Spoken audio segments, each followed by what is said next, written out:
በመጽሐፍ ቅዱስ ዘፈን የሰራውን መጥፎ ነገር ልንገራችሁ። የዘፈን መንፈስ ምን እንዳደረገ ልንገራችሁ።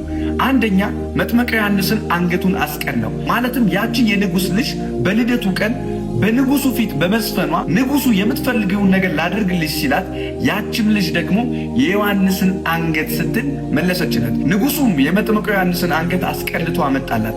ወዳጆቼ ይህ የዘፈን መንፈስ ነው። የዘፈን መንፈስ ዘፈን የተቀቡ ሰዎችና ቅዱሳንን ያሳድዳል። ዳዊት ጎልያድን በጣለ ጊዜ ሴቶች እንዲህ ብለው ዘፈኑ፣ ዳዊት እልፍ ገደለ፣ ሳኦል ሺህ ገደለ ብለው ንጉሥ ሳኦልን በዳዊት ላይ እንዲነሳ አደረገ። ዘፈን ቅዱሳንንና የተቀቡ ሰዎችን ያሳድዳል። ዘፈን መንፈስ ነው። እንዲሁም በመጽሐፍ ቅዱሳችን ዘፋኝ መንግሥተ ሰማያትን አያወርስም ይላል።